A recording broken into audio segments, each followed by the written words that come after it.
Bonjour, bienvenue dans ce nouveau numéro de l'Actu. Aujourd'hui, nous tenterons d'analyser les dessous du communiqué de l'organisation islamique Al-Adl al-Ihsan qui prédit une explosion sociale prochaine au Maroc.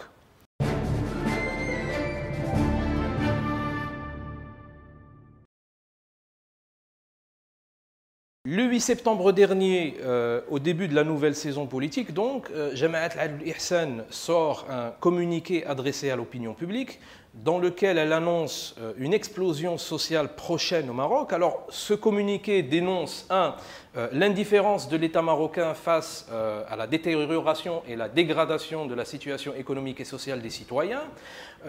Deux, elle dénonce également que le Maroc est abdiqué aux orientations du Fonds monétaire international et des institutions internationales, des institutions monétaires internationales.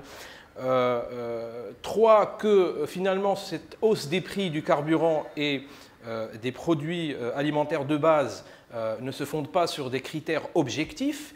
Et au final, Jama'at al-Ihsan appelle à la formation d'un front élargi pour encadrer les protestations sociales qui risquent donc de prendre corps dans cette situation d'instabilité économique et sociale.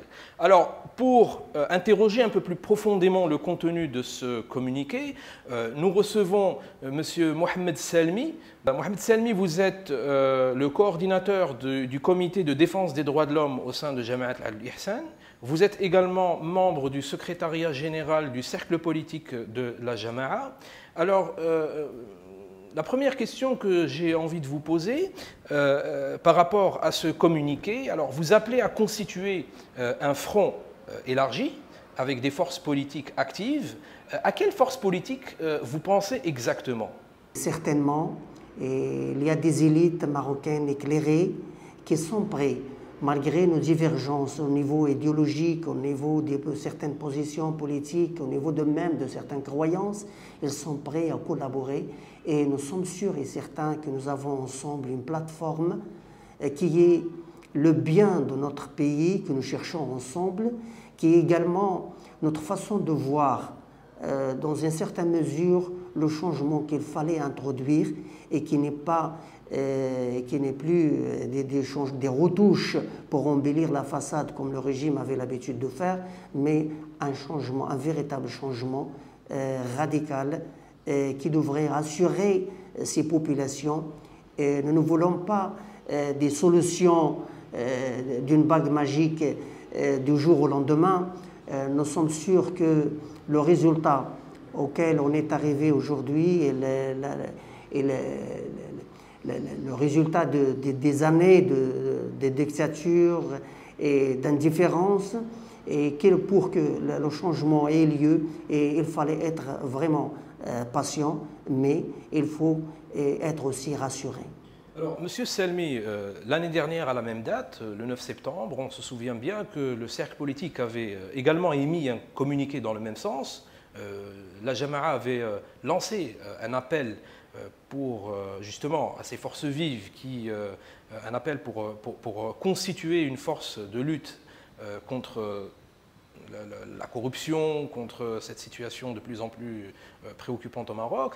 Alors, certains disent que finalement, ça devient une sorte de tradition, comme ça, d'émettre des communiqués juste pour la consommation médiatique, et que finalement, c'est un appel qui a été lancé depuis une année. Aujourd'hui, vous faites appel donc à la même chose.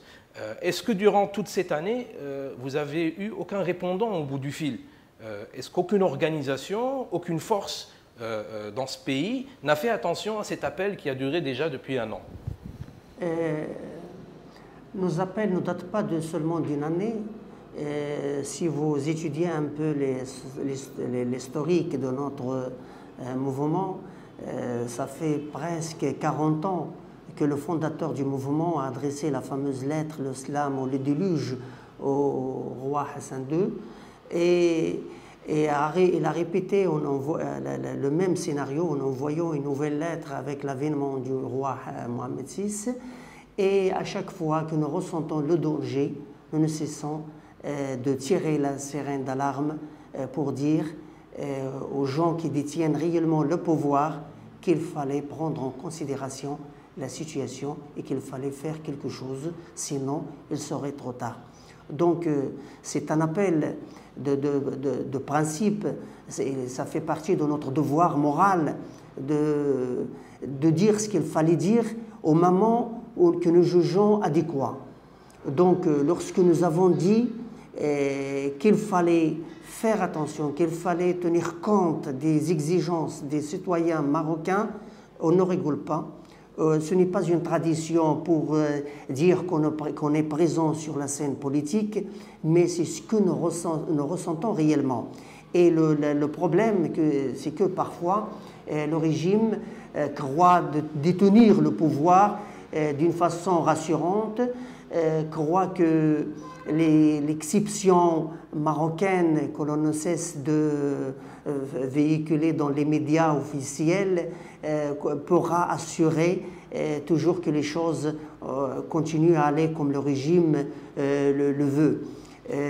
Réellement, si on étudie la situation dans certains pays de notre voisinage, on pourrait comprendre facilement que si le changement que nous revendiquons, et qu'on n'est pas d'ailleurs les seuls à le dire, soit effectué le plus tôt possible, vraiment il y a une catastrophe sociale qui nous attend. D'accord. Alors, M. Selmi, à qui pensez-vous, quelles sont ces forces aujourd'hui en présence? Est-ce que vous les avez identifiées? Est-ce que ce sont celles-là même avec lesquelles vous avez collaboré durant le mouvement du 20 février dans lequel vous étiez très présent? Est-ce que ce sont ces mêmes forces que vous appelez aujourd'hui? Et quelle est la garantie finalement de reprendre une relation d'entente avec ces gens avec lesquels au final vous avez donc quitté, on va dire, à un moment donné de votre lutte commune? Quelles sont véritablement ces forces? C'est ce que nous attendons comme réponse concrète à cet appel. Considérons qu'avec l'expérience du 20 février, on a pu gagner énormément de choses concernant notre relation avec d'autres partenaires, malgré nos divergences au niveau idéologique ou politique. Donc pour nous, c'est un gain pour la société marocaine qu'il y ait cette entente mutuelle, qu'il y ait ce rapprochement, et que les stéréotypes qui bloquent un peu la communication, le contact, la collaboration ont été dissipés en quelque sorte. C'est vrai que notre retrait du mouvement du 20 février a eu ses raisons, mais nous considérons en gros que c'était une bonne expérience et que cette expérience permettra d'entamer d'autres collaborations, d'autres communications avec ses partenaires malgré nos divergences. Avec les mêmes forces Avec certaines de ces forces. Est-ce que vous pouvez nous les citer de manière concrète? Je ne peux pas les citer parce que je risque d'oublier certains ou que mes messages seraient compris d'une autre manière. Donc je dis franchement que nous avons gagné énormément et que nos adversaires, nos partenaires aussi, surtout ceux qui luttent pour qu'il y ait réellement un changement au Maroc.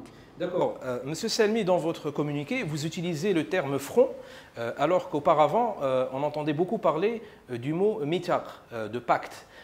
Est-ce que ce front-là est limité à la sphère économique et sociale que vous avez citée dans le communiqué, les conditions économiques et sociales qui se détériorent, ou bien ce front, finalement, n'est que l'expression de ce mithaq à étendue politique? Est-ce qu'il y a une différence entre les deux termes? Est-ce que ça a été recherché par Jamaat al-Hussein, justement, de faire cette nuance à travers ce communiqué? Si vous avez bien suivi les termes que nous utilisions depuis longtemps, à un certain moment, nous appelons à ce qu'il y ait un pacte islamique, partant de la société marocaine qui est généralement musulmane, ou à majorité musulmane. Et après, nous avons remarqué qu'il y a une réticence de la part de certains partenaires qui ne le déclarent pas clairement, mais qui ont des réticences vis-à-vis du terme islamique. Nous avons changé en disant « nous sommes alors pour un pacte national ». Et le fait d'appeler un front, c'est dans la même voie.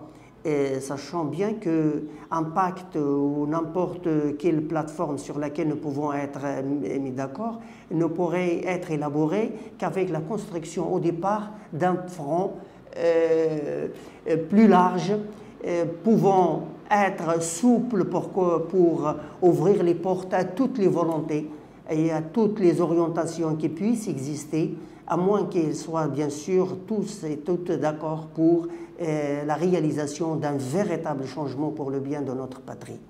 D'accord. Monsieur Selmi, comme vous devez certainement le savoir, l'USFP prépare une sortie pour faire sortir ses militants dans la rue contre le gouvernement Benkiran à partir du 5 octobre. Est-ce que vous, par cet appel, vous appelez vos militants et ceux qui sont sympathisants aussi à descendre dans la rue? Et quelle est, à votre avis, la différence entre ces deux mouvements sur le plan politique? Chacun a ses considérations pour la conjoncture actuelle et a ses positions. Concernant notre mouvement, s'il y aurait une descente vers les rues, normalement ça doit être une décision qui sera prise au niveau des instances du mouvement en consentement avec toutes nos structures. Mais nous ne sommes pas prêts à être manipulés facilement. Ça doit être un consentement avec tous les partenaires pour réaliser réellement le changement que nous revendiquons. D'accord. Alors, je vais m'éloigner un petit peu du contexte factuel du communiqué du 8 septembre pour vous poser une question un peu plus globale sur vos choix de société. On a entendu parler de la part d'un certain nombre de symboles du mouvement de ce qu'on appelle l'état civil. Et on a l'impression que Jamaat al-Ihsan définit l'état civil de manière négative, c'est-à-dire en disant que ce n'est pas un état policier, que ce n'est pas un état totalitaire, que ce n'est pas un état ceci, cela. Est-ce que vous pouviez nous le définir de manière positive? Quel serait pour vous cet état civil et quel est dans disons, la configuration internationale l'état qui ressemblerait à votre aspiration ou par l'histoire? Un état civil, comme vous pouvez le déceler à travers les interviews, les déclarations des responsables du mouvement, est un État qui sera caractérisé en principe par la séparation des pouvoirs, par le fait que la responsabilité soit liée à des comptes à rendre devant le peuple, soit liée également à une constitution qui sera élaborée par une constituante élue et qui sera soumise à un référendum digne de ce nom, et non pas les référendums auxquels nous sommes habitués au Maroc et dans le monde arabe. Un état civil est un état où les droits seront garantis, y compris bien sûr le droit à la diversité. Donc si nous pouvons réaliser un état de cette manière, je crois que ça converge avec nos croyances, avec nos principes qui constituent d'ailleurs notre référentiel et la base de notre existence. Et le rôle de l'islam dans cet état? L'islam n'a jamais été en contradiction avec la majorité des droits de l'homme. L'islam n'est pas contradictoire à la démocratie telle qu'elle est pratiquée dans certains pays occidentaux, par exemple.